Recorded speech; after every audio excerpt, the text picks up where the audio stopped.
보실 말씀은 사도행전 6장 1절에서 15절까지의 말씀입니다. 신약성경 사도행전 6장 1절에서 15절까지의 말씀입니다.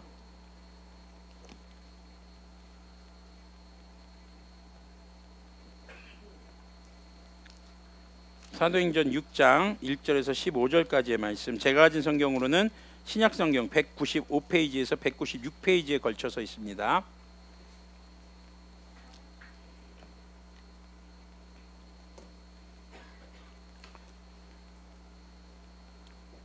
네, 모두 찾으신 줄 알고 사도행전 6장 1절에서 15절까지의 말씀 함께 개역개정의 성경을 소리내서 읽도록 하겠습니다.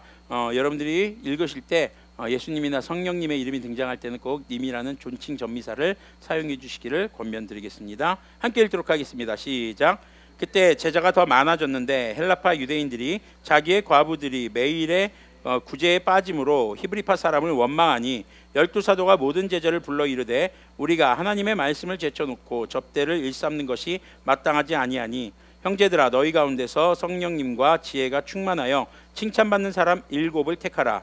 우리가 이 일을 그들에게 맡기고 우리는 오로지 기도하는 일과 말씀 사역에 힘쓰리라 하니 온 무리가 이 말을 기뻐하여 믿음과 성령님이 충만한 사람 스데반과 또 빌립과 브로고와 니가노스와 디몬과 바메나와 유대교에 입교했던 안디옥 사람 니골라를 택하여 사람들 앞에 세우니 사도들이 기도하고 그들에게 안수하니라. 하나님의 말씀이 점점 왕성하여 예루살렘에 있는 제자들의 수가 더 심히 많아졌고 하다한 제사장의 무리도 이 도에 복종하니라. 스데반이 은혜와 권능이 충만하여 큰 기사와 표적을 민간에 행하니 이른바 자유민들 즉 구레네인 알렉산드리아인 길리게아와 아시아에서 온 사람들의 회당에서 어떤 자들이 일어나 스데반과 더불어 논쟁할세 스데반이 지혜와 성령님으로 말함을 그들이 능히 당하지 못하여 사람들을 매수하여 말하게 하되 이 사람이 모세와 하나님을 모독하는 말을 하는 것을 우리가 들었노라 하게 하고 백성과 장로와 서기관들을 충동시켜 와서 잡아가지고 공회에 이르러 거짓 증인들을 세우니 이르되 이 사람이 이 거룩한 곳과 율법을 거슬러 말하기를 맞이 아니하는도다. 그의 말에 이 나사렛 예수님께서 이곳을 헐고 또 모세가 우리에게 전하여 준 규례를 고치겠다 함을 우리가 들었노라 하거늘 공회 중에 앉은 사람들이 다 스데반을 주목하여 보니 그 얼굴이 천사의 얼굴과 같더라. 아멘. 잠시 기도하겠습니다. 주님, 이 시간 주님의 말씀을 증거합니다. 성령님께서 말씀에 조명이 되어 주시옵소서. 우리 주 예수 그리스도님의 이름으로 기도합니다. 아멘. 자리에 앉으셔도 좋습니다.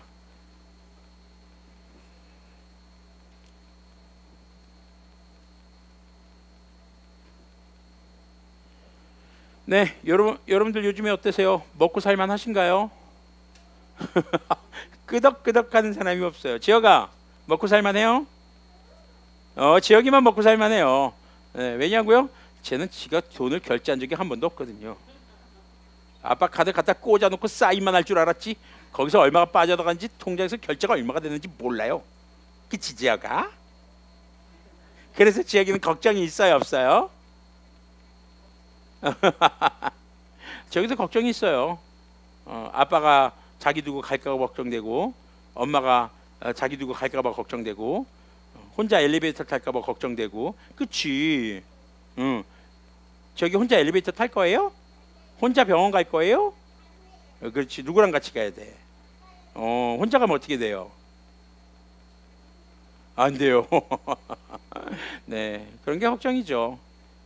아까도 뭐 잠깐 얘기했지만 광고 시간에 얘기했지만 인환이 어때요? 혼자 여기서 이제 독립해서 산다고 하니까 좋든가요? 좋기도 하고 제일 큰 문제가 뭡니까? 먹고 사는 문제죠. 여러분들 돈이 왜 필요합니까? 지금 맞아요. 생계 유지예요. 지금 사실 우리 청년들도요 예전 같지 않아요. 요즘에 제가 이제 청소년들 여름 수련회 강사들이 이제 계속 또 섭외가 들어오고 있어요. 이제 수련회가 시작이 되면서 그러면서 이제 청소년들 수련회 준비들을 하면서 이런저런 자료들을 또 보고 또 청소년들 청년들의 삶을 다시 한번 또 재조명해 보면서 느끼는 것이 우리 때와는 좀 다르다라는 걸 많이 느낍니다. 다르다는 게 잘못됐다는 게 아니라 저는 분명히 저희 부모님 세대와 다른 시기를 보냈습니다. 그때는 진짜 먹고 사는 문제가 어려웠죠.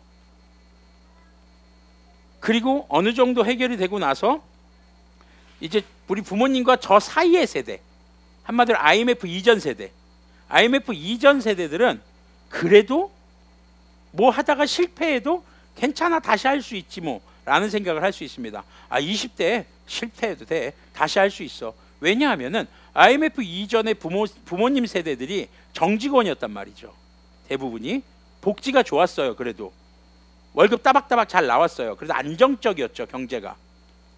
그러다 보니까 뭐 대학 등록금이라든가 아니면 이런 것들에 있어서 생활에 있어서 비교적 부모님의 원조를 잘 받았어요. 근데 IMF 전후로 부모님 세대의 경제적 환경이 안 좋아졌죠. 그리고 IMF가 터지면서 그때 대학생이 저예요. 그러면서 뭔가 하나를 실패하고 재도전하는 것에 대한 부담감이 옵니다. 재수, 삼수, 반수, 편입 쉽지가 않아요. 이게 대학을 새로 간다? 이것도 그동안의 등록금이 너무 아까운 거죠. 직장도 마찬가지예요. 새롭게 금방 직장을 얻을 줄 알았는데 그만두고 났는데 직장이 점점 구하기가 어려워지고 IMF 세대 이후에 계약직이 늘어나고 있죠. 그러니까 청년들이 먹고 사는 문제에 대해서 두려워지는 세대가 돼버린 거죠. 그러니까 오늘날 어른들이 젊었을 땐 다 그런 거야. 근데 부모님들, 어른들의 젊었을 때 세대와 저 젊었을 때 세대와 지금 청년들의 세대는 문화와 환경, 경제적 상황이 너무 달라요. 그러니까 뭔가를 도전하기가 쉽지 않아요. 또 저희 때의 특징은 그래도 내가 뭘 하겠다, 뭘 해야겠다, 꿈을 가지고 내가 정한 과라든가 진로에 대해서 확신을 가지고 갔습니다. 근데 지금은요, 대학을 가서 전공을 했어도 이게 내 삶에 맞나 싶기도 하고요. 이걸 계속 가야 되나 싶은 생각도 드는 청년들이 많이 있습니다. 직장을 갔어도요, 이 직장 계속 다녀야 되는 거 맞나? 요즘은 평생 직장이란 말이 없죠. 그리고 편입률, 재입학률 굉장히 높아지고 있습니다. 청년들만의 문제일까요? 고등학생들, 내가 뭐 해야 될지 몰라요. 고등학생들하고 이제 같이 이야기를 나누면요, 1학년 때, 2학년 때, 3학년 때 꿈이 달라져요. 1학년 때 올라와서 교사가 될 거예요. 공무원이 될 거예요. 그렇다 쳐요. 1학년 끝나고 2학년 되기 전 겨울방학 때 어디 가서 뮤지컬 보고 온 친구들, 전 뮤지컬 배우가 될 거예요. 어디 가서 아이돌 가서 콘서트 보고 저 아이돌 될 거예요. 왜냐하면은 요즘 청소년들이 경험이 없어요. 뭔가 경험하지 못하니까 뭘 해야 될지도 모르겠는 거예요. 내가 뭘 잘하지? 내가 뭘 하고 싶은 거지? 몰라요. 그러다 보니까 내가 노래를 잘 부르는지 못 부르는지도 모르면서 뮤지컬 보고 감동이 되니까 뭐 하고 싶은 거예요? 뮤지컬 배우 되고 싶은 거예요. 가수들이 무대에서 노래 부르는 거 보고 너무 멋있어요? 걔 중에는 그런 애들도 있어요. 수련회 갔다가 앞에서 찬양인도 하는 사람한테 감동받아갖고 전 찬양인도자가 될 거예요. 혹시 여러분들 중에 우리 사모님 아마 그런 적 있을 거예요. 어디 수련회 가갖고 제가 나중에 선교사가 되겠습니다, 손 드십시오. 손 들었다가 청년 때 계속 그 부담을 가지고 내가 그때 선교사가 되겠다고 했는데 이거 어떻게 지키지?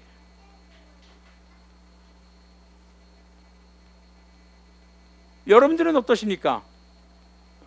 제가 지금 먹고 사는 문제에 대해서 얘기했습니다. 먹고 살만 하십니까? 이 얘기가요, 단순히 음식 먹고 계시나요?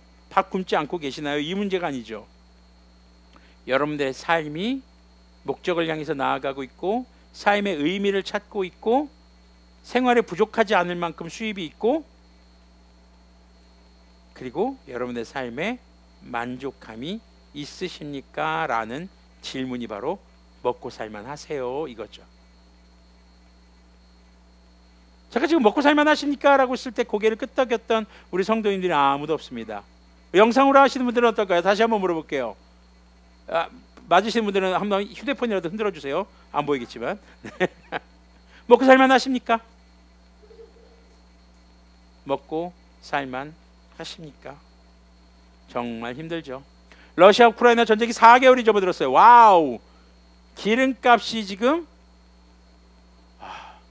지금 전쟁 이전보다 40%가 넘게 올랐어요. 기름값이. 이게 말이에요, 방구예요? 지금 예상하는 사람들은 조만간 3,000원 돌파할 것 같다고. 휘발유, 경유 둘 다. 국회에서는 이제 유류세를 최대한으로 낮추는 방법을 지금 논의한다라고 하죠. 근데 그래도 미미해요. 이것만이 문제인가요? 지금 밀가루값 올랐죠. 기름값 올랐죠. 트레이더스 가면은 식용유 1인당 한 병밖에 못 사게 돼 있어요. 그나마 트레이더스가 기름값이 좀 싸거든요.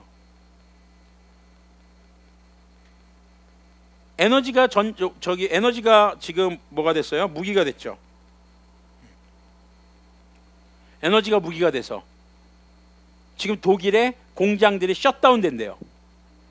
러시아에서 직접 가스를 공급받았던 기업들이 러시아에서 가스 공급을 점차 줄이고 있어요. 그래서 지금 독일 총리가 얼마 전에 선포했죠. 독일은 현재 가스 부족 국가입니다. 전 세계가 먹고 사는 문제로 힘들어하고 있습니다. 아프리카 지역에서는 식량난이 심한데 그나마 우크라이나산 밀가루라도 수입해다 써먹는데 그것마저 수입이 안 돼요. 러시아가 지금 그 항구를 다 점령하고 있죠. 그래서 그나마도 굶어 죽어가고 있는데 더 굶어 죽고 있는 현상이 일어나고 있습니다. 한쪽에서는 또 원숭이 두 창이 또 지금 원숭이한테 미안하네. 원숭아 미안해. 니들이 잘못한 거 아닌데 말이지. 아직도 여전히 코로나는 사라지지 않고 우리 삶의 주변에 도사리고 있고 10,000명 밑으로 밑돌고 있다고는 하지만 확 줄어들지는 않고 있는 그런 추세. 여전히 불안한 요소들과 우리의 삶을 위협하는 여러 요소들이 우리의 삶에 자리 잡고 있습니다. 오늘 말씀을 보니까요. 6장 1절을 한번 보십시오. 자, 초대 예루살렘 교회에 두 부류의 유대인들이 있었습니다. 그리스 말을 하는 유대 사람들, 히브리 말을 하는 유대 사람들. 이게 뭔 사람들일까요? 이게 헬라파 유대인, 히브리파 유대인이라고 말하거든요. 속칭. 헬라파 유대인들은 어떤 사람들일까요? 이스라엘에서 안 살았던 유대인들이에요. 이게 어떻게 됐냐면은 BC 53년경에 이 폼페이가 유대 토벌을 해요. 그러면서 유대인들을 대다수 잡아다가 로마에 노예로 팝니다. 노예로 팔려갔으니까 주인들이 보내는 데로 가야죠. 그래서 로마가 통치하는 나라 국가들 여러 곳에 퍼져 있다가 그들이 시간이 지나서 자유민이 됩니다. 뭐 어떤 방식으로 해서든 돈을 열심히 모아서 자신의 몸값을 지불하고 자유인이 됐든 아니면 진짜 마음 좋은 주인을 만나서 뭐 했든 아니면 임무를 띠고 이 임무를 완수하면 너에게 자유를 줄게 뭐 이랬든 어쨌거나 노예 신분에서 다시 자유민이 된 후손들. 지금 우리나라 사람들도 제1교포, 제2교포 2세, 3세들은 한국어 잘 못하죠. 일본어나 영어 그 나라 말을 주로 많이 합니다. 그러니까 헬라파 유대인들이 바로 그런 사람들이에요. 히브리어는 잘 못해요. 근데 그리스어, 헬라어는 잘해요. 히브리파 사람들은요, 그 당시에 헬라어는 공용어였어요. 로마의 언어였기 때문에. 그러니까 두 가지 언어를 다 쓰는 거죠. 그리고 아람어를 비교적 더 자연스럽게 구사했던 사람들. 근데 이 사람들이 예루살렘 교회에 다 있는 거예요. 초대교회에. 예수님을 믿게 되면서. 근데 이 사람들에게 분쟁이 생깁니다. 뭡니까? 과부들에 대한 문제예요. 자기네 과부들이 구호 음식을 나눠받는 일에 소홀히 영향을 받고 있었다. 누가요? 헬라파 유대인들. 자, 그러니까 지금 보면은 당시 예루살렘에 특히 교회 안에 과부들이 많았다 적었다? 많았다. 왜 많았을까요? 자, 일단요, 우리가 이런 이해를 하고 넘어갈 필요가 있습니다. 고대 사회는 인구가 여성들이 많았을까요? 남성들이 많았을까요? 여성이 많았어요. 왜 그럴까요? 전쟁 때문에. 뭐 다윗 시대다 이럴 때 보면 막 이렇게 첩을 두잖아요. 부인이 여럿 있잖아요. 왜 하나님은 첩을 인정하셨을까요? 인정한 거 아니에요. 네. 당시 사회 문화가 그랬던 거예요. 특히 왜 그랬냐? 다윗도 죽은 남자의 부인을 아내로 삼는 게 있었죠. 죽인 거 말고. 네. 아비가일이라는 여자의 남편이 하나님의 벌을 받아서 죽고 자기 아내로 삼는 그런 일들이 있었어요. 그 당시에 여인들이 과부가 되는 일이 많았다는 겁니다. 남성들이 맹수와 싸우거나 특히 전쟁에 나가서 죽는 경우가 허다했어요. 그래서 그런 상태에서 과부가 되면 특히 유대인들은 땅을 여자들이 기업으로 받을 수가 없었어요. 그나마 아들이라도 있으면 그 아들 이름으로 받게 돼요, 유산으로. 근데 아들마저도 없으면 없는 거죠. 그래서 룻기를 보면은 룻하고 나오미가 전부 다 남편을 잃었죠. 그래서 뭐 하고 살아요? 추수하는 밭에서 떨어진 곡식을 주어요. 이 유대인들의 법이 뭐였냐면은 곡식을 추수하다가 땅에 떨어지면 그때부터 그 밭 주인 게 아니에요. 떨어진 건 누구 거? 하나님 거. 하나님이 누구를 위해서 거기다 두신 거? 과부와 고아들과 나그네들. 그들이 주워가지 않는 건 또 누구를 위해서 두신 것? 짐승들, 동물들도 먹고 살아야 되니까.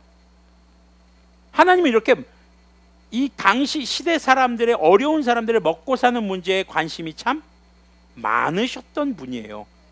그리고 그들을 돌보는 것을 땅을 유산으로 주면서 너희들이 내가 주는 땅에서 이제 먹고 살 거야. 너희들이 먹고 사는 것, 너희들의 소득 중에서 일부를 항상 먹고 사는 문제를 해결해 주는 데 쓰도록 해. 그래서 11조를 냅니다. 11조는 레위 지파와 아론의 후손, 제사장들, 한마디로 땅이 없는 사람들, 벌이가 없는 사람들이죠. 그들의 먹거리, 먹고 사는 문제를 해결해 주는 거였습니다. 그러면 레위 지파와 아론의 후손들의 11조는요, 사회적 약자들의 먹거리를 해결해 주는 거였습니다. 이게 이스라엘의 율법적인 경제 구조였고, 이것이 양극화 현상을 막아주는 거였어요. 그리고 양극화 현상을 절대적으로 막아주는 최고의 법, 안식년과 희년이었죠. 희년이 되면 땅을 팔았어도 다시 그 가문으로 돌아가는. 그래서 여호수아 시대 땅을 분배받은 때로 다시 원점으로 돌아가는. 그래서 희망이 있는 거죠. 옛날에는요, 정말 우리 부모님 세대만 해도 열심히 뭔가를 하면 집을 살 수 있다는 희망을 가질 수 있었어요. 요즘은요,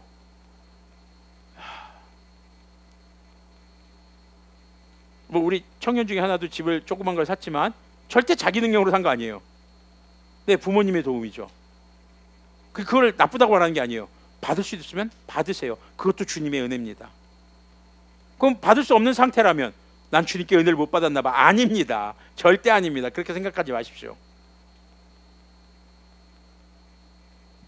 아무리 노력해도 집을 살 수가 없는 상태. 그래서 뭐 없으면 안 돼요? 대출이 없으면 안 돼요. 요즘에 영끌족들이 비명 지르고 있죠. 이자율이 너무 올라가지고 부부가 맞벌이 하는데 한 사람 월급을 몽땅 이자로 내야 된대요. 아파트를 살 때만 해도 이자가 100만 원 정도였는데 150만 원이 넘어가고 이제 곧 200만 원대에 육박할 거라는 그 말에 한 달 월급이 통째로 거주비로 들어가는 무서운 세대가 됐어요. 너무너무 무서운 거죠. 먹고 사는 게 너무 힘들죠. 자, 오늘 말씀에서도 과부들이 등장을 합니다. 과부들이 왜 교회에 많이 모였을까요? 우리가 사도행전을 배웠던 그 내용들 한번 토대로 생각해 보십시오. 먹을 것을 나누었어요. 이 당시에도 먹고 사는 게 너무너무 심각한 문제였습니다. 특히 과부들은 생계를 유지할 방법이 없었어요. 그래서 어디 가서 밥 먹었어요? 교회예요. 근데 이게 일주일에 한 번만 하는 게 아닙니다. 1절 후반절 보니까 뭐예요? 날마다 그 음식을 나누는 일에 소홀히 여김을 받았다. 아, 이거 공평하지 못하다. 이런 걸 보면요, 히브리파 사람들이 약간 좀 선민적 배타 의식이 좀 있었던 것이 아닌가 추측해 봅니다. 헬라파 유대인들에 대해서 약간은 조금 먼저 히브리파 과부들을 챙기자라는 의식이 있었던 건 아닐까. 근데 이걸 누구한테 얘기합니까? 사도들에게 얘기하는 거예요. 사도들이 이걸 듣고 2절을 보니까 우리가 하나님의 말씀을 전하는 일을 제쳐놓고 음식 베푸는 일에 힘쓰는 것이 좋지 못합니다. 이 얘기가 사도, 오늘날 따지면 목회자가 되겠죠. 음식 준비하는 것에 여기서 힘을 쓰는 건 이거는 바람직하지 못합니다. 음식 준비하는 게 천하다? 이게 아닙니다. 사도들이 해야 하는 역할이 있었어요. 뭘까요? 예수님께서 하셨던 말씀을 가르치는 것이었어요. 근데 이 일 저희 성도들이 늘어나니까 점점 그 안에 갈등도 생기고 다툼도 생기고 챙겨야 될 게 많아지는 거죠. 물론 성도가 늘어나면서 헌금도 늘어났어요. 음식도 가져오는 게 늘어났어요. 있는 자들이 음식을 많이 갖고 와요. 없는 자들은 와서 그것을 나눠 먹게 되는 거죠. 교회에서 밥을 하고 이런 게 아니었어요. 당시에 큰 식당에서 밥을 하고 이런 게 아니라 우리가 이제 7월 10일 날 할 그 식탁의 나눔처럼 있는 자들이 좀 여유 있는 자들이 음식을 싸와요. 그리고 그걸 주님께 드립니다. 그리고 그것을 나눠서 먹습니다. 이것이 초대교회의 성찬의 의미였어요. 예수님께서 베푸셨던 제자들과 함께 하셨던 최후의 저녁 식사, 십자가 못 박히기 전 저녁 식사예요. 만찬이라는 게 뭐예요? 저녁 만자. 그래서 저녁 식사예요. 아침 식사를 뭐라고 합니까? 조찬. 점심 식사를 오찬. 만찬. 막 밥 잔뜩 차려놓고 만 가지 반찬 차려놓고 먹는 거 아니에요. 저녁 만자예요. 저녁 식사. 그러니까 제자들과 함께 저녁 식사 나누는 것이에요. 특히 6월절 식탁이었죠. 그럼 성찬식 때는 이렇게 빵과 포도음료만 이렇게 하는 이유가 뭘까요? 이게 가장 기본 밥이었어요. 서민들의 가장 기본적인 식사. 우리로 따지면 밥하고 물이요. 밥하고 물이었어요. 이제 그런데 사람들이 그것만 먹진 않죠. 6월절 식탁에도 보면은 고기도 있었어요. 양고기도 있고 쓴 나물도 있고, 우리 따지면 뭐야, 삼겹살에 상추쌈 싸먹고 하는 거죠. 그래서 성도들이 모일 때마다 집에서 음식을 가져옵니다. 그리고 그것을 서로 나누어 먹었습니다. 이때 없는 사람, 가난한 사람들, 싸울 수 없는 사람들은 어떻을까요? 와서 그 나눔의 음식을 받아서 먹는 것밖에 할 수 없었죠. 그래서 가져온 사람들이 직접 주는 것이 아니라 이것을 전부 다 주님께 예물로 드립니다. 그래서 지금도 우리가 성찬식 할 때 성도님들이 준비해서 오는 거예요. 다만 이 빵을 구하기가 쉽지 않으니까 빵은 이 교회에서 준비하고 포도음료만 사오는 걸로 했는데, 아까 광고 시간에 안 했네. 네, 지금 포도음료도 구하기가 쉽지 않으신 것 같아서 이제 다음 주 헌신자부터는 이렇게 성찬 헌금으로 대체하려고 합니다. 이렇게 음식을 준비할 거를 해오고 저희가 교회에서 이제 사다 놓고 하는 걸로. 자, 어쨌거나 다시 얘기로 돌아오면 당시 음식이 그렇게 나눠 먹습니다. 그래서 주님께 드립니다. 그럼 이걸 누가 받는 거예요? 사도들이 받죠. 사도들이 축사합니다. 예수님이 그러셨던 것처럼. 그리고 사람들이 나눠 먹을 수 있도록 합니다. 근데 인원이 많아지니까 특히 나눠줄 때 누구를 중심으로 나눠줬을까요? 음식을 가져온 사람 중심으로 나눠줬을까요? 음식을 가져오지 못한 사람 중심으로 나눠줬을까요? 가져오지 못한 사람이에요. 맞아요. 고린도전서를 보면은요, 사도 바울이 고린도 교회 사람들에게 뭐라고 했냐면, 당신들 여기 밥 먹으러 왔습니까? 가져온 음식에 대해서 탐내지 마십시오. 있는 사람들은 가져왔으면 그거 지들이 가져온 거 처먹처먹 할 생각하지 말고 너희들이 가져왔으면 가난한 자들에게 나눠줘라. 그러니까 초대교회는 음식을 가져옵니다. 그러면 그 음식을 준비해오지 못한 과부들, 고아들, 가난한 사람들, 나그네들, 이런 사람들 위주로 음식을 나눕니다. 왜요? 어차피 가져온 사람들은 집에 가도 음식이 있어요, 없어요? 있다라는 거죠. 그게 초대교회의 식사 나눔이었습니다. 그게 구제였고요. 먹고 사는 문제를 주님께서는 늘 사회적 약자들의 먹고 사는 문제를 늘 관심 가지셨어요. 그래서 밭에서 곡식을 거둘 때도 떨어지는 이삭은 네 거 아니야. 떨어지는 순간 내 거야. 너 그거 네가 주워가면 너 내 거 훔쳐가는 거야, 이 자식아. 알았어, 자식아. 주님이 그러시는 거죠. 그리고 주님께서 그걸 내버려두고 뭐 하시는 거예요? 고아와 과부들에게 율법을 통해서 말씀하셨죠.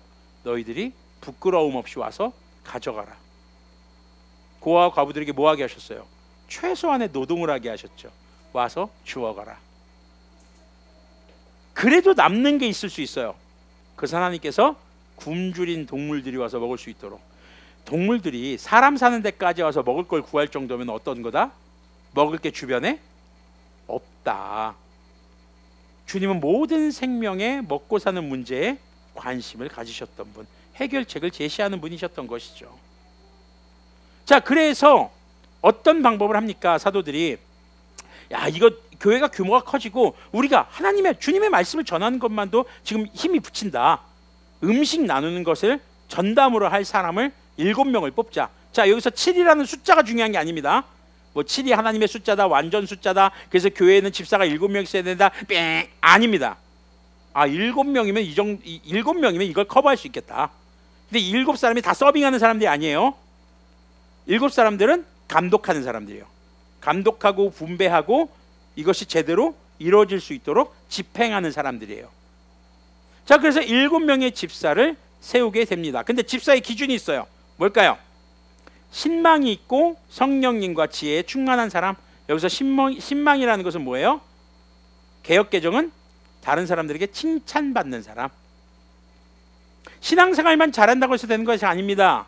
인격적으로도 성숙할 수 있어야 합니다. 그러면은 다른 사람에게 칭찬을 받는다, 신망을 받는다. 그 얘기는 그 시대 문화 속에서 어떤 사람? 신망받고 하는 사람이죠. 그러니까 우리가 그 시대의 문화, 이 시대의 문화 다른 게 분명히 있어요.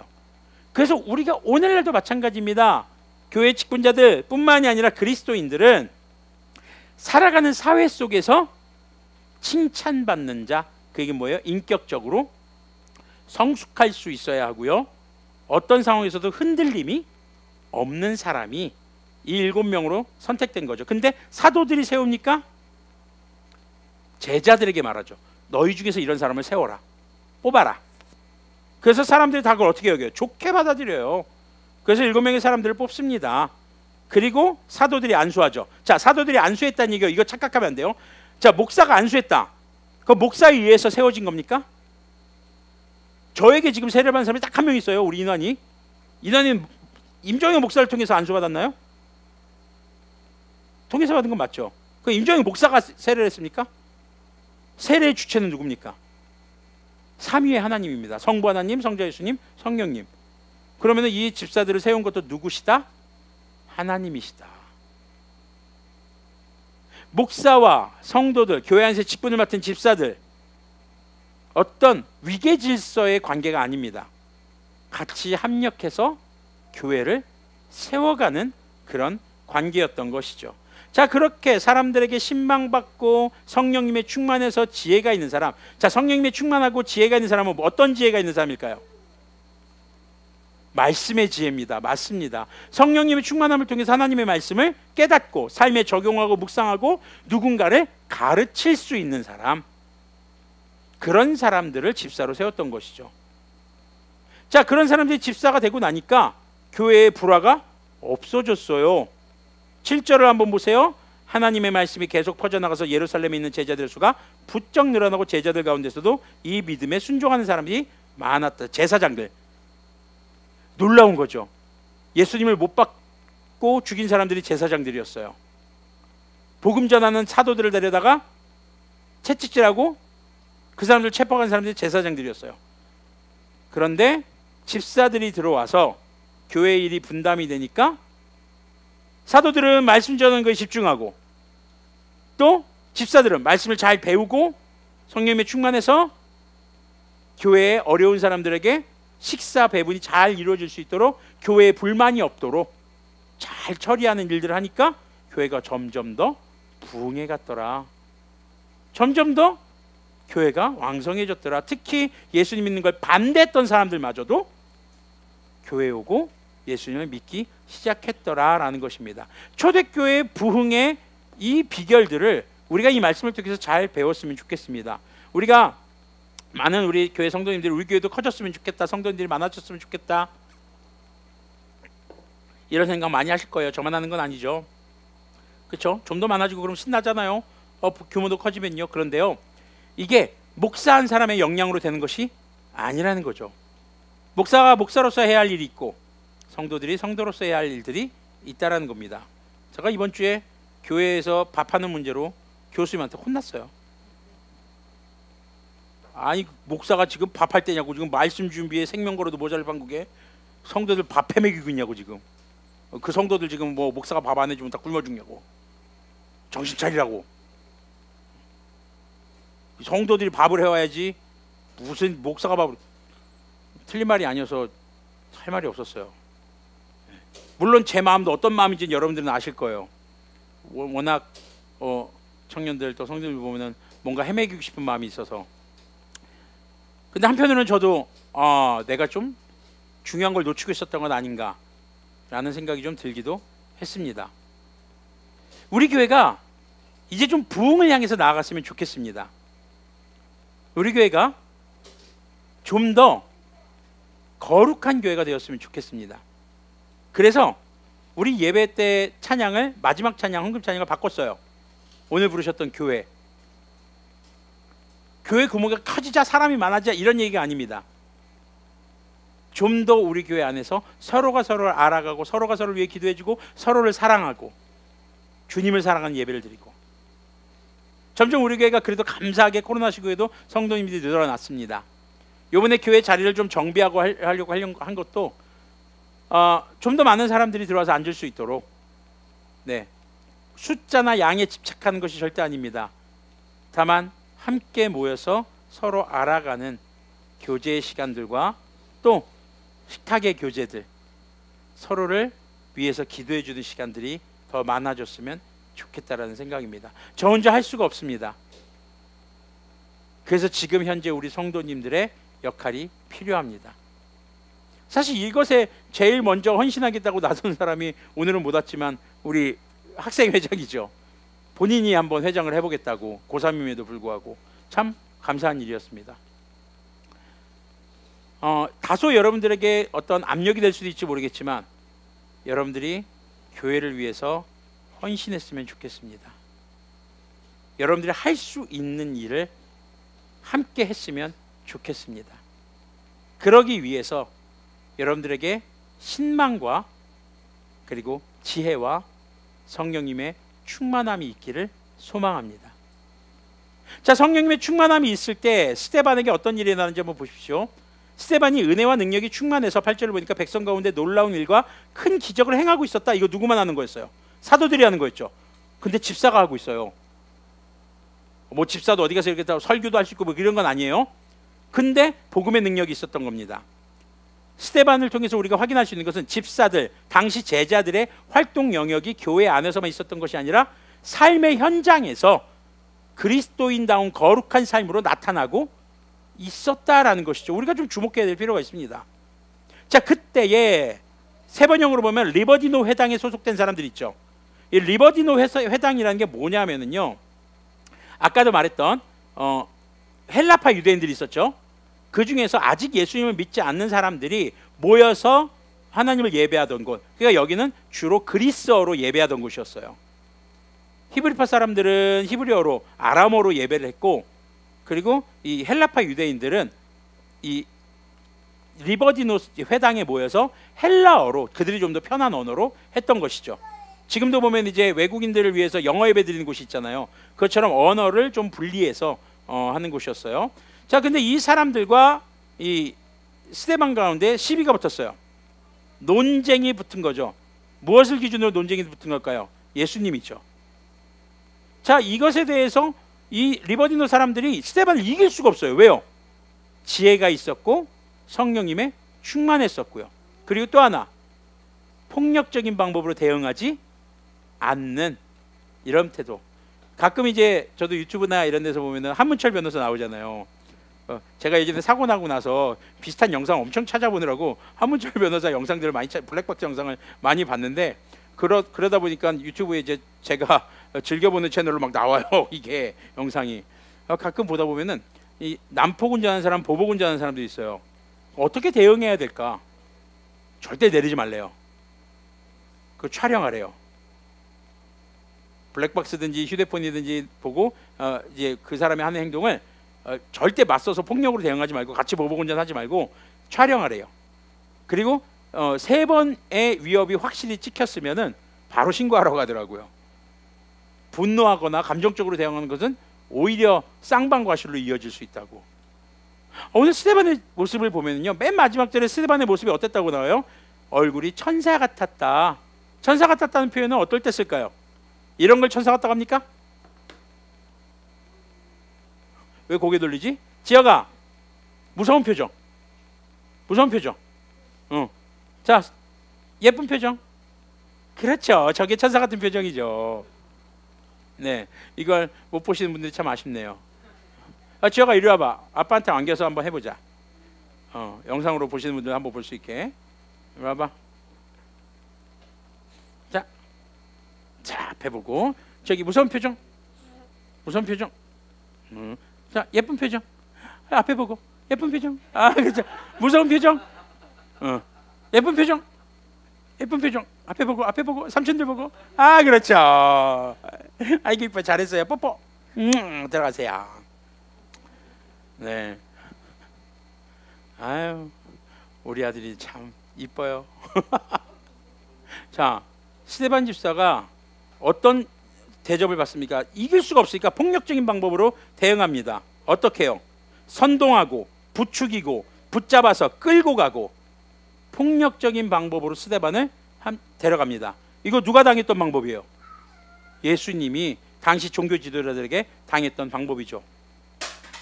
성령님으로도 지혜로도 논리로도 이길 수 없으니까 뭐예요? 폭력을 쓰는 거죠. 제가 그 블랙박스 영상들 보면은요, 잘못한 놈들이 승질내더라고요. 잘못한 놈들이 화내요. 특히 제일 어이없었던 거, 아니 이걸 못 빠져나가? 운전하지 말아야지 그럼. 자기가 잘못했고, 자기가 잘못 들어와 놓고서 좀 기다렸다 가면 안 돼요? 화내는 아줌마. 입구에다가 차 대놓고 금방 뺀다니까 왜 이래? 되게 재밌는 분들이 많아요. 지금 리버디노 회당 사람들이 이런 거예요. 이길 수가 없으니까 폭력적인 방법을 쓰고 있는 거죠. 자, 그런데 왜 스데반뿐만 아니라, 여기서 스데반이 이제 집중적으로 나오지만 스데반뿐만 아니라 이 7 집사 제자들의 인품이 어땠는가를 알 수 있는 대목이 바로 이겁니다.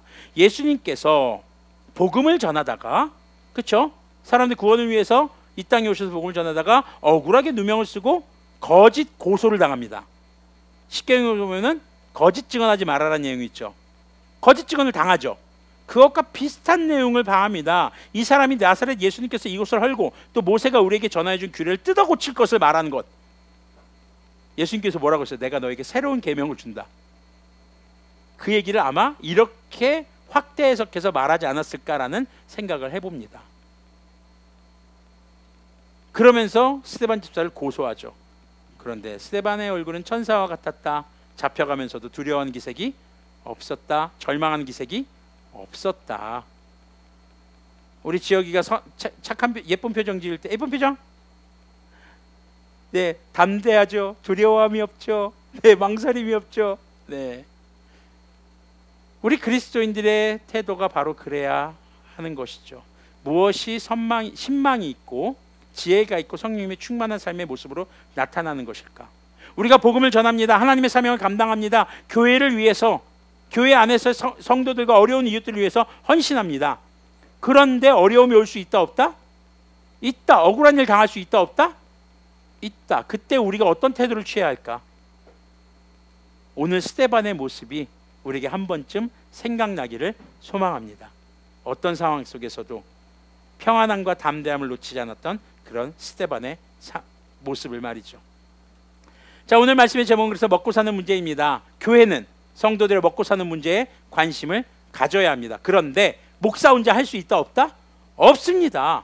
한 가지 더 말씀드리면요, 성도들은 목사의 먹고 사는 문제에 관심 가져야 한다, 안 가져야 한다? 가져야 한다. 제가 그동안 이 말을 계속 안 하고 있었거든요. 근데 우리 성도님들 이제는 좀 가져주십시오. 저도 먹고 살기 힘들거든요. 네, 우리 지혁이가 먹고 살기 힘드시죠 하고 앉으래요. 자, 성도님들이 목회자뿐만 아니라 교회에 연약한 사람들 먹고 사는 문제에 관심을 가지시길 바랍니다. 도울 수 있는 부분이 있다면 도우시길 바랍니다. 여러분들이 어디 가서 커피 마시고 싶죠? 저도 커피 마시고 싶습니다.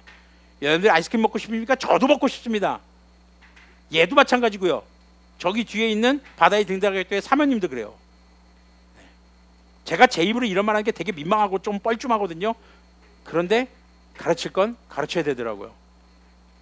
관심 가지십시오. 교회에 내가 무엇을 봉사하고 헌신할 수 있을 것인가 관심 가지십시오. 그리고 가장 기본적으로 모든 성도님들이 신망과 지혜와 성령님의 충만함으로 늘 준비되어 있기를 소망합니다. 나는 돈이 없으니까. 돈이 없다고 해서 그것을 가질 수 없는 건 아니거든요. 나는 생활이 지금 빡빡하니까. 빡빡하다고 해서 신망과 지혜와 성령님의 충만함을 가질 수 없는 건 아니거든요. 우리는 그리스도인입니다. 성도입니다. 신앙생활하는 것이 내 생활 그냥 편하게 하려고 신앙생활하는 거 아닌 거 다 알잖아요. 일하느라고 공부하느라고 힘들죠. 어렵죠. 압니다.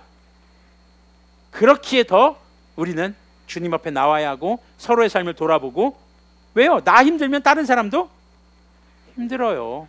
아까 처음에 말씀드렸죠. 요즘 청년들이 이렇다. 그래요. 우리 기성세대들은요, 청년들, 청소년들을 바라보면서 그런 마음들을 이해해 줄 수 있어야 합니다. 청년들은요, 나만 힘든 거 아니야. 서로의 삶을 돌아볼 수 있어야 되겠죠. 그러면 우리 어른들이라고 해서 편하겠습니까? 아니요. 우리 교회 성도님들, 장년들 치고 풍요롭게 사는 장년들 없어요. 다 힘들어요? 다 어려워요? 아유, 다 어려우니까 그냥 외면하고 살자. 아니죠. 그럴 때일수록 더욱더 관심 가져주시길 바랍니다.